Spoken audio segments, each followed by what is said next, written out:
오늘은 당신의 믿음은 어디로부터 온 것입니까? 라는 제목으로 함께 말씀을 나누도록 하겠습니다. 교회는 세상에 영향을 주기도 하고 받기도 합니다. 그때 긍정적인 영향을 주기도 하고 받기도 하지만 또 때로는 부정적인 영향을 또 주기도 하고 또 받기도 하죠. 오늘날 우리들은 어떻습니까?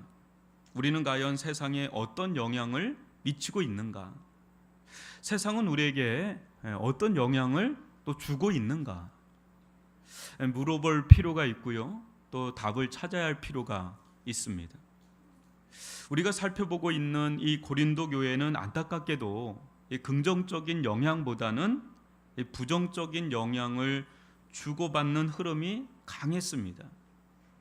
고린도 교회는 하나님의 은혜를 많이 받은 교회로도 유명하지만 그 못지않게 교회에서 일어날 수 있는 문제는 다 일어난 교회로도 유명하지요. 우리는 고린도전서를 보면서 이 사도 바울이 고린도 교회 문제를 어떻게 진단하고 또 어떻게 회복시켜 나가는지 살펴보는 중입니다.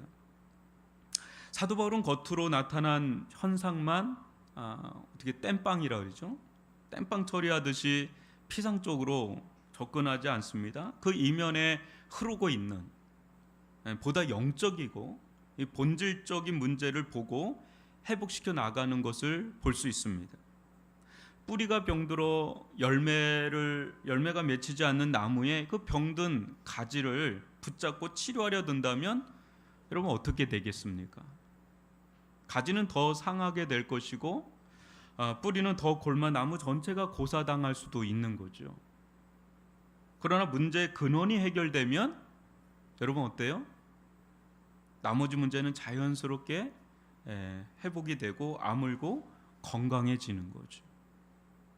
오늘 사도 바울은 교회는 근본 어떤 곳인지 또 교회는 어떠해야 하는지 교회에 대한 그의 인식을 잘 보여주고요.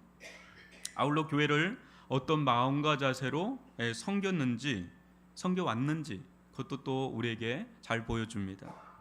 오늘 말씀을 통해서 교회가 무엇인지 또 교회가 교회다워지도록 그 섬기는 사역의 핵심이 무엇인지 깨달을 수 있기를 주님의 이름으로 축복합니다. 여러분 1절 2절을 다시 한번 보겠습니다. 1, 2절을 교독으로 읽어보겠습니다. 형제들아 내가 너희에게 나아가 하나님의 증거를 전할 때에 말과 지혜의 아름다운 것으로 아니하였나니 예수 그리스도와 그가 십자가에 못 박히신 것 외에는 아무것도 알지 아니하기로 작정하였습니다. 여러분들이 오늘 읽은 1절과 또 4절 또 5절을 보시면 사도 바울이 유독 경계하고 있는 것이 있음을 알 수가 있습니다. 여러분 그것은 인간적인 말과 지혜입니다. 그가 이 부분에 이토록 거기 안티적일 정도로 거리를 둔 이유가 교회가 당시 세상으로부터 이 부분에서 아주 지독히 부정적인 영향을 많이 받고 있었기 때문에 이 부분에 대해서 경계를 하고 있습니다. 당시 고린도를 강하게 사로잡고 있던 정신이 하나 있었는데 그것은 바로 말과 지혜를 능력의 척도로 삼는 문화였습니다. 오늘날 우리가 접하는 문화하고 좀 다르죠. 사람의 말발을 극대화할 수 있는 웅변술, 수사학, 또 사람들을 논리적으로 깨뜨려서 굴복시킬 수 있는 철학과 어떤 지혜, 그것은 고린도라는 도시에서는 최고로 인정받던 능력 중의 능력이었습니다. 고린도 교회는 바로 이러한 영향에서 자유롭지 못했던 거죠.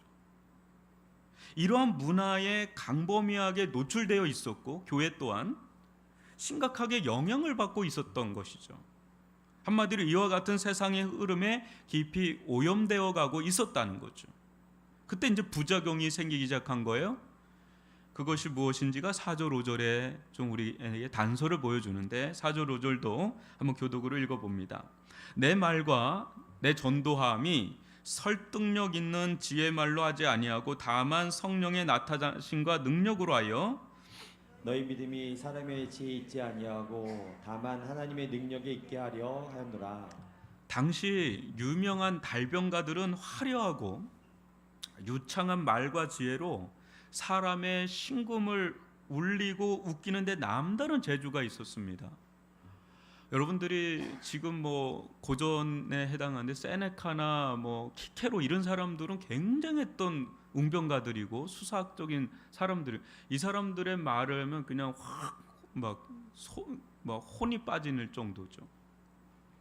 특별히 여러분 뭐 해준 것도 없는데 그렇게 마음의 위로가 되고 또 말할 수 없는 벅찬 감동과 희망을 주는데 마치 무엇인가에 홀린 것처럼 혼이 쏙 빼놓는 그런 일들이 일어난 거예요. 이때 당시는 이게 강력했고 오늘날은 트로트죠. 그때부터 막 열혈 팬들이 되어가지고 따라다니기 시작하는 팬덤층들이 뭐 2000년 전에도 있었던 거예요. 오늘날만 있는 아이돌 문화가 오늘날만 있었던 게 아니에요. 우상 문화가. 근데 저마다 좋아하는 달변가들 또 지혜자들이 따로 있었던 겁니다. 어떤 사람은 뭐 나훈아 같은 식의 그런 사람이 너무 좋아서 막 따라가고, 어떤 사람은 또 꽃미남 같은 남진 스타일 뭐 이런 사람 또 좋아해서 따라다니고, 막 그때도 막 이 사람 저 사람 막 따라다닌 거예요. 여러분들의 전화벨 잘못하는 권사님들 가운데 뭐 임영웅 나오기도 하고 이찬원 나오기도 하고 막 그러는데, 하여튼 뭐 이렇게 팬덤층들이 막 생긴 겁니다. 그런데 이런 세상의 모습이 고스란히 고린도 교회에 나타나는 거예요. 교회는 세상과 달리 예수를 중심으로 모인 곳인데, 예수는 말로만 그리스도일 뿐 어떤 사람들은 바울을, 어떤 사람들은 뭐 아볼로를, 어떤 사람들은 게바를, 아니다 막 이것도 저것도 싫다 신비주의에 빠져서 그리스도를 뭐 그릇되이 자랑하고 추종하는 그런 일들이 이 고린도 교회 안에도 세상과 다를 바 없이 막 일어난 거죠. 그 속에서 세상 사람들처럼 서로 시기하고 또 다투고 분쟁하고 분열하는 사분오열의 역사가 뭐 세상과 똑같이 막 일어난 겁니다. 이에 사도 바울은 천명하는 거예요. 자신은 고린도 교회를 세상에서 유행하고 각광받던 세속적 방식으로 섬기지 않았다. 그러면서 자신이 어떤 마음으로 교회를 섬겼는지 증거하는데, 2절을 한번 보시면, 내가 너희 중에서 예수 그리스도와 그가 십자가에 못 박히신 것 외에는 아무것도 알지 아니하기로 작정했다. 이렇게 천명을 하는 겁니다. 이는 참 어리석은 결단입니다. 미련하고 천박하기 그지없는 그 내용물이잖아요. 십자가, 거기에 또 예수, 또 그 내용을 전달하는 방식마저 너무 촌스럽고 투박하기 그지없는 방식으로 전한다는 것은 애시당초부터 고린도라는 도시에서는 안 될 것을 작정하는 거죠. 씨알도 안 먹히는 거죠.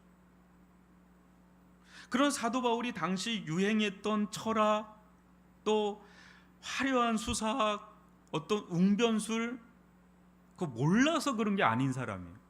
사도 바울은 당대 최고 지성인 중에 지성인으로 손꼽혔던 그런 사람이었기 때문에 누구보다도 철학을 꿰뚫고 있었던 사람이거든요. 당대 철학을.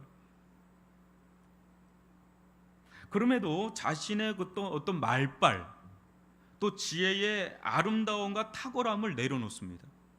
포기하는 거죠. 그걸 내려놓는 거죠. 왜 그럴까요? 왜 그럴까요? 당시 모든 사람들의 마음에 장악하고 있던 그 중심에는 자기를 뽐내려는 것이 있었어요. 자기 자랑. 이게 고린도 문화였어요. 자기 자랑.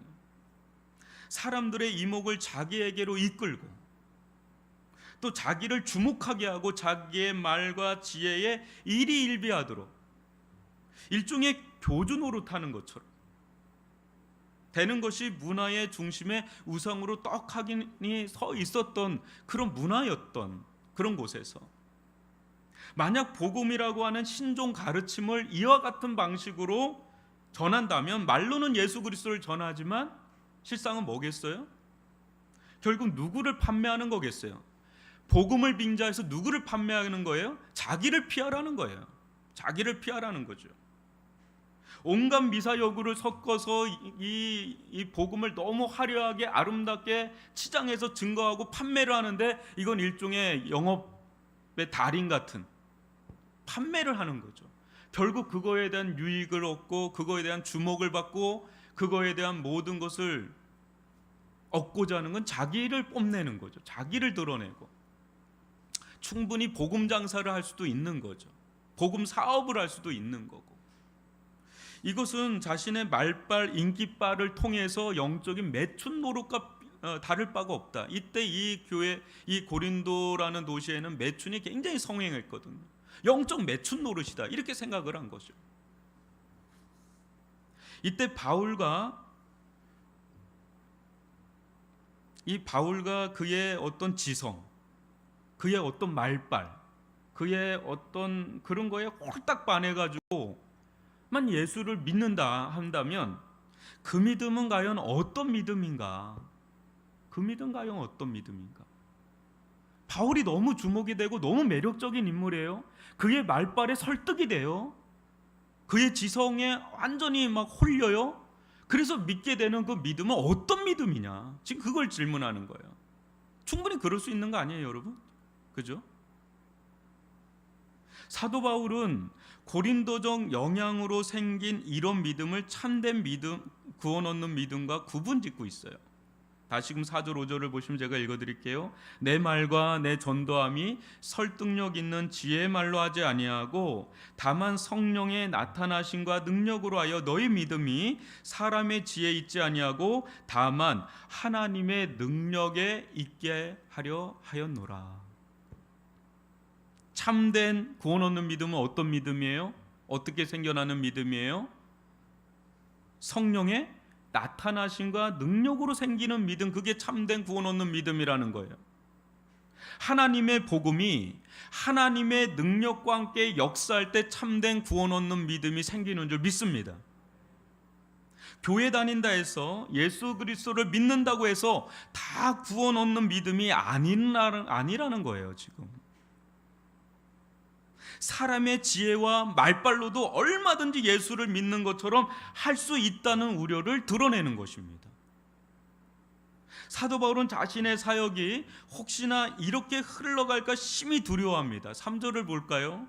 내가 너희 가운데 거할 때에 약하고 두려워하고 심히 떨었노라. 사람이 두려워서 그런 게 아니에요. 지금 이 고백은 사도 바울은 워낙 인간적인 능력이 출중하였기에 유혹도 컸을 것입니다. 술이나 담배를 태생적으로 잘하지 못하는 저에게는 술과 담배가 신앙을 떠나서 그렇게 유혹이 잘 안 돼요. 솔직히 저한테 신앙을 떠나서 술, 담배 갖다 놓고 피우고 마시라 그러면 저는 그렇게 그게 끌리지가 않습니다. 죄송하지만 저는 태생적으로 그런 거. 그러나 태생적으로 술, 담배가 강한 사람이 있을 수 있잖아요. 그죠? 술이 그냥 막 땡기고 술을 아무리 마셔도 취하지 않는 분, 술이 너무 달짝지근한 분, 그런 분들은 술, 담배 앞에 놓으면 그게 굉장히 큰 유혹거리죠. 사도 바울은 자신에게 전도받은 자들이 혹여나 자신의 말과 지혜의 유창함으로 그 믿음을 가지지는 않을까 너무 두렵고 심히 떤 거예요. 왜냐하면 이 사람은 이게 너무 출중하기 때문에 자기 계획을 확 써버리면 이거 할 수 있는 사람이거든요. 그러니까 이걸 엄청나게 절제를 해버리는 거예요. 절제를 해버려요. 사역 가운데 자신의 어떤 말과 지혜로 그런 믿음이 생겨서 혹시나 성령께서 역사하지 않으면 어떡하나, 그게 너무 두렵고 떨리는 거야. 하나님 앞에서.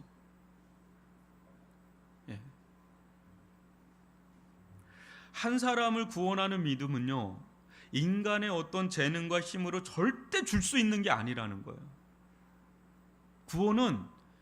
구원은 인간의 재능과 힘으로는 할 수 없는 겁니다. 여러분 누가복음 18장 26, 27절을 보면 제가 읽어드릴게요. 듣는 자들이 이르되 그런즉 누가 구원을 얻을 수 있나이까 이르시되 무릇 사람이 할 수 없는 것을 하나님은 하실 수 있느니라.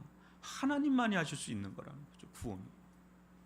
사람은 분명 능력이 있습니다. 그죠? 외모도 능력이잖아요. 그죠? 외모도 능력이에요. 뭐 정우성 같은 사람 보면 그냥 어떻게 저렇게 생겼지 이래잖아요. 그냥 그걸로 먹고 살잖아요. 물론 다 그건 아니겠지만 물질도 능력이죠. 물질도 능력입니다. 지혜, 지식, 그거 엄청난 능력이죠. 그러나 이와 같은 능력이 우리를 구원까지 해줄 수는 없다는 거죠. 구원까지 해줄 수는 없다는 거죠. 능력이긴 능력이죠. 우리를 구원할 수 있는 능력은 오직 하나님께로부터만 온다는 겁니다. 이걸 아주 우리가 명확하게 알아야 된다는 거죠. 문제는 자신의 힘으로 하나님만이 하실 수 있는 구원을 감히 도전한다는 거예요. 이것이 심각한 것은 이러한 시도가 있는 곳에는 하나님께서 역사하시지 않는다는 겁니다. 하나님께서 역사하시지 않는데도 여러분 마냥 믿음이 있노라 하면서 평생토록 교회 생활을 한다고 생각해 보십시오. 하나님께서 역사한 적이 없어요. 하나님을 만난 적이 없어요. 근데 교회 생활을 평생토록 한다고 생각해 보세요. 이러한 교회, 이러한 성도들이 있다고 한번 생각해 보세요. 여러분 그 믿음은 어디서 나온 믿음이에요? 어디로부터 주어진 믿음인가요? 그러니까 이거보다 더 저주스러운 건 없다는 거죠. 사도 바울은 자신의 사역의 현장이 또 교회가 그렇게 될까 봐서 너무 두렵고 침이 떤 겁니다. 인간의 지혜로 인간의 힘으로 생겨난 어떤 신앙, 그 신앙도 아닌데 그런 믿음이 있을까 봐서 그게 너무 두렵고 떨렸던 거죠. 그때 그는 당시 세상과는 다른 방식의 길을 추구하게 된 거예요. 작정을 한 거예요. 뭡니까? 당시나 오늘이나 세상은 강함을 추구하죠. 세상은 강해야 이겨요. 세상은 강해야 살아남아요. 세상은 강해야 인정받아요. 세상은 강해야 능력이에요. 그죠? 그런 사도 바울은 예수의 십자가와 같이 약하고 미련한 길을 추구합니다. 십자가도 약하고 미련하고 예수도 약하고 미련한 게 보이는 거예요. 보이죠? 그때 당시로서는. 고린도인들에게 약하고 두렵고 떨리는 마음으로 나아가고 더군다나 그들에게 전한다는 것이 어이없게도 십자가에서 처절하게 죽은 예수, 그 예수 전한다는 것 자체가 약함을 전하는 거거든요. 어리석음을 전하는 거거든요. 미련함을 전하는 거거든요. 완전히 그때 세상과는 완전히 대치가 되는 걸 전하고 있는 거예요. 그리고 그 길을 가는 거고요. 여러분 이렇게 해가지고 고린도에 있는 사람들, 그 사람들에게 영향을 줄 수 있을까요? 세상의 문화가 이렇게 흘러가는데 그것과 전혀 다른 쪽으로 가는데 영향을 줄 수 있겠느냐 말이에요. 조롱과 멸시만 당하지 않아도 다행이죠. 그죠? 그런데 여러분 신기한 일이 일어나는 거예요. 신기한 일이 일어나는 거죠. 여러분들이 사도행전을 보면 고린도에서 사도 바울이 2년 이태 동안 했던 그 사역이 나오는데 사도 바울이 약하면 약할수록 두려워하면 두려워할수록 떨면 떨수록 미련하고 천박하고 무능해 보이는 예수의 십자가 복음만을 전하면 전할수록 신기하게도 이 약해 빠지고 미련해 보이는 그 십자가 앞에 막 무너지고 꼬꾸라지는 영혼들이 생겨나는 거예요. 너무 신기하게. 사도 바울 자신은 아무것도 아닌데 그 십자가의 복음을 믿음으로 막 전하는데 성령 하나님만 의지해서 전하는데 하나님만을 의지해서 전하는데 하나님의 능력만을 의지해서 전하는데 그렇게 강한 사람들이 그렇게 지혜를 추구하는 사람들이 그렇게 능력을 추구하는 사람들이 그 십자가 앞에 예수 앞에 무릎을 꿇고 엎드려서 교회가 형성되더라는 거예요. 너무 신기하잖아요.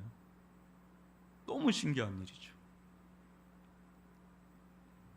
그때 이 고린도인들도 사도 바울처럼 예수의 십자가 복음을 자랑하는 자들이 일어나고 있는 거예요. 변화돼서. 참 그 도시 안에서는 전혀 다른 사람들이 막 일어나는 거예요. 예수의 십자가 복음 속에서 세상의 지혜와 능력과는 비교할 수도 없고 범접할 수도 없는 하나님의 놀라운 지혜와 능력을 발견하는 사람, 보는 사람들이 속출하는 거죠. 그러면서 고린도 교회가 세워지고 점점 부흥되어가는 이런 일들을 보면서 이거는 하나님의 능력의 산물이다. 이거는 내가 잘해서 그런 게 아니라, 아볼로가 잘해서 그런 게 아니라, 게바가 잘해서 그런 게 아니라 하나님의 단독적인 역사다. 하나님의 능력이 나타난 거다. 성령의 나타나심과 능력으로 이렇게 된 것이다. 이것이 너무 분명하게 보이니까 그때 자기를 자랑하기에 여념이 없는 이 고린도라고 하는 대도시 한복판에서 담대하게 뭐라고 고백을 하냐면, 고린도후서 12장 9절로 10절을 보면 한번 교독으로 읽어볼게요. 나에게 이르시기를 내 은혜가 내게 족하도다. 이는 내 능력이 약한 데서 온전하여 짐이라 하신지라. 그러므로 도리어 크게 기뻐함으로 나의 여러 약한 것들에 대하여 자랑하리니 이는 그리스도의 능력이 내게 머물게 하려 함이라. 그러므로 내가 그리스도를 위하여 약한 것들과 능욕과 궁핍과 박해와 곤고를 기뻐하노니 이는 내가 약한 그때의 강함이라. 아멘. 참 역설적인 은혜, 이 고백 유명한 고백이죠. 내가 약할 때에 곧 강함이라고. 내 능력이 약한 데서 온전하여짐이라. 참 이게 아이러니하잖아요. 우리는 막 강할 때 하나님께서 나를 들어 사용하실 것 같은데, 내가 한없이 약해질 때 하나님의 능력이 온전해진다. 놀랍죠. 사랑하는 성도 여러분, 여러분의 믿음은 어디로부터 생겨난 믿음입니까? 여러분 믿음 있잖아요. 근데 어디로부터 생겨난 믿음이에요? 어떻게 생겨났어요, 그 믿음? 성령의 나타나심과 능력의 역사로 생겨난 믿음인지, 하나님의 능력으로 생겨난 믿음인지, 아니면 사람의 어떤 유전과 전통으로 생겨난 어떤 신념이죠. 내가 믿는다고 믿는 신념, 종교적 신념. 여러분 이거 달라요. 믿음과 종교적인 신념은 다른 겁니다. 여러분 이단도 그렇고 타 종교 사람들 굉장히 신념이 강한 겁니다. 종교적 신념, 그것과 믿음은 다른 거예요. 여러분 이거 분간을 하셔야 돼요. 교회 안에는 언제나 두 종류의 믿음이 혼재한다고 보면 됩니다. 하나는 순전하게 성령의 역사로 복음을 깨달아서 예수의 십자가 속에서 인격적으로 하나님의 말할 수 없는 그 사랑을 경험함으로 생긴 참된 구원 얻는 믿음. 이 복음을 들었는데 성령께서 이 복음을 우리들 가운데 막 깨닫게 하시고 역사를 해주시는데, 그 속에서 십자가의 복음 속에서 하나님의 말할 수 없는 사랑의 영광을 보는 거예요. 거기에 우리가 꼬꾸라지고 엎드려지고 회개가 터지고 거기서 토설하고 토로하고 고백하고, 그러면서 하나님을 아버지로 영접하고, 그래서 거듭나게 되는, 그래서 인격적인 믿음이 있죠. 누가 뭐로 해서 생긴 게 아니라 인격적인 믿음. 그 믿음, 이런 믿음을 가진 자들과 그렇지 못한 자들이 어떤 이유가 되었든 이제 교회를 다니는 분들, 이제 이 두 종류의 사람들이 교회 안에는 혼재한다는 거죠. 우리는 늘 자신을 점검해야 하고요, 또 교회를 점검해야 합니다. 판단하거나 뭐 정죄하려고 해서 제가 이런 얘기하는 게 아니고 두렵고 떨리는 거죠. 내가 가진 믿음이 과연 어디로부터 생겨난 믿음인지, 사람의 지혜와 같은 그런 것으로 생겨난 믿음인지, 아니면 성령의 나타나심과 능력에 하나님의 나타난 능력으로 생겨난 믿음인지, 우리 교회를 구성하는 구성원들이 어떤 믿음인지를 정말 들여다봐야 돼요. 좋은 게 좋은 게 아니잖아요. 이거는 굉장히 나중에 큰 일이 될 수 있잖아요. 그렇기 때문에 이 부분은 아주 정밀하게 들여다볼 필요가 있는 거죠. 그래서 저는 이런 부분에 대해서 저 자신도 너무 두렵고 떨림으로 저를 보게 되고, 아울러서 목사로서 여러분들의 영혼을 놓고 기도하면서 들여다보는 그런 작업을 늘 하게 됩니다. 사람의 수가 적고 많으면 그 다음 문제예요. 사람이 아무리 많아도 참된 구원 얻는 믿음이 없는 수도 있고, 사람이 적어도 알짠 그런 교회가 될 수도 있는 거. 여러분, 교회에 오래 다닌다고 저절로 믿음이 생기던가요? 아니에요, 여러분. 오늘 오자마자 변화되는 사람인데 10년, 20년, 30년 다녀도 안 변화되는 사람은 안 변화되잖아요. 여러분, 우리의 별것도 아닌 그 능력거리들 있잖아요. 자랑거리들 있잖아요. 또 지혜거리들 있잖아요. 그거 가지고 뭐 자랑하지 마세요, 여러분. 막 우린 또 자랑하고 싶잖아요. 나 좀 능력 있다. 나 지혜 있다. 난 또 학벌이 좀 이렇다. 나 좀 이렇다. 그거 가지고 하나님 역사하지 않잖아요. 그죠? 우리는 정말 구원에 있어서는 아무것도 아닌 자임을 인정해야 된다는 거죠. 뭐 다른 거는 일을 할 수 있어요. 근데 구원에 있어서는 아무것도 할 수가 없어요. 우리는 철저히 무능한 자들이고 철저히 무지한 자들이에요. 성령께서 역사하지 않으면 우리는 몰라요. 못 깨닫고, 우리가 잘나서 깨달은 것도 아니에요. 또 그냥 하나님께서 성령의 은혜로 우리 깨닫게 하시고 믿게 하시고 다 은혜죠. 오직 하나님께서 역사하시지 않으면, 성령께서 역사하시지 않으면 정말 우리는 아무것도 아닌 자들. 그러니까 은혜로 시작해서 은혜로 끝나는 자들, 은혜로 살아서 은혜로 죽음을 맞이하는 자들, 그게 바로 우리들이라는 거죠. 세상은 약하면 약할수록 도태되고 버림받아요. 그죠? 하지만 하나님은 우리가 하나님 앞에서 약하면 약할수록, 두려워하면 두려워할수록, 떨면 떨수록, 겸손하면 겸손할수록 더욱더 강력하게 역사하시는 거죠. 우리 모두는 이 시대에 힘을 추구하고 강함을 요구받는 그런 세상에 살고 있어서 영향을 받고, 우리도 오용을 받아서 자꾸 내 힘을 주장하려고 하고 그 힘을 추구한단 말이에요. 왜냐하면 세상이 그런 세상에 우리도 같이 엉겨서 살기 때문에. 이때 세상에는 한없이 약하면서 하나님께는 한없이 강한 태도를 취하는 그런 때가 있어요. 사람들하고 만날 때는 주눅 들어 있는데 하나님께는 아주 막 고개 뻣뻣이 들고, 그럼 그거 정반대로 가야 돼요. 세상에는 담대해야 되죠. 그리스도인은 세상에는 담대해야 돼요. 그러나 하나님 앞에는 한없이 엎드려야 되는 거죠.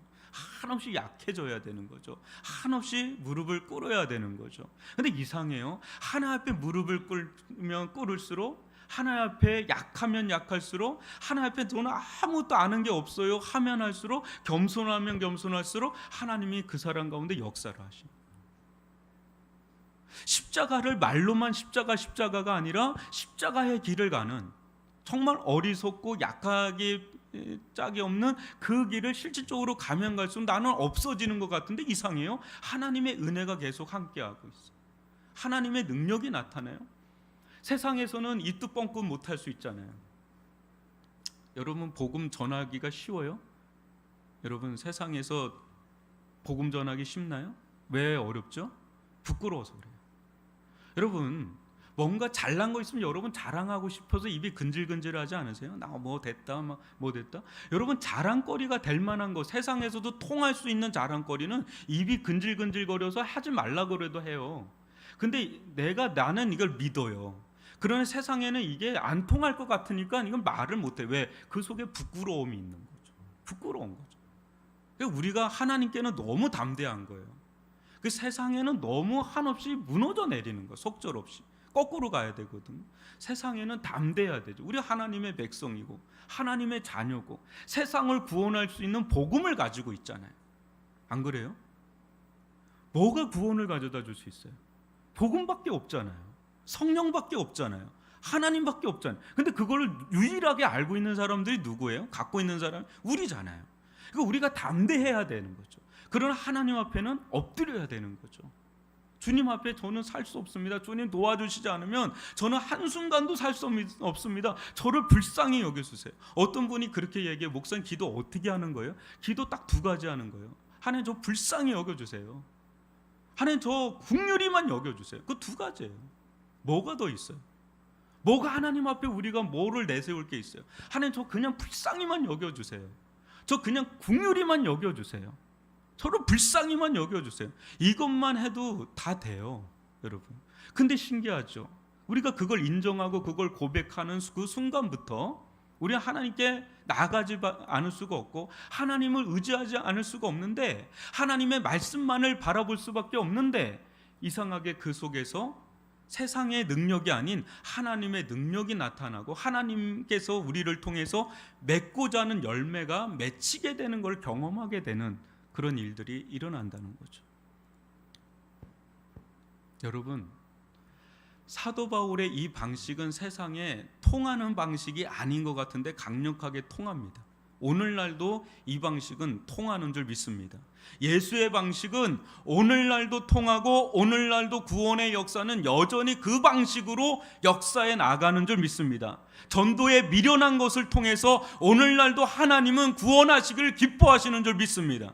여러분, 우리가 약하면 약할수록, 세상에선 약하면 약할수록 너는 도태돼서 절로 가 그러지만 하나님 앞에서 말하는 거예요. 하나님 앞에서 우리가 약하면 약할수록 하나님은 우리에게 강하게 역사하는 줄 믿습니다. 하나님께서 우리를 낮추실 때 오히려 감사할 수 있기를 바랍니다. 그때 하나님을 의지하는 법을 배우고, 그때 하나님께 기도하는 법을 배우고, 그때 우리는 믿음의 세계를 보게 되는 거예요. 그때 하나님의 역사가 교회를 통해서도 역사예요. 교회가 만약에 어떤 건물이 있거나 어떤 물질이 있거나 어떤 맨파워들이 있다, 그럼 뭘 의지하겠어요? 사람인지라 그런 걸 더 의지하게 되죠. 근데 우리는 그렇게 되거나 저렇거나 상관없이 오직 그리스도 예수만을 믿고 의지하고 십자가만을 증거하고 성령님만이 우리들 가운데 역사해 달라고 성령님만을 의지하면서 나아가는 저와 여러분이 될 수 있기를 바라고, 그 길에서 조금도 흐트러지지 않고 그 길을 끝까지 걸어갈 수 있게 해달라고 기도하고 간구하는 저 여러분이 될 수 있기를 주님의 이름으로 축원합니다.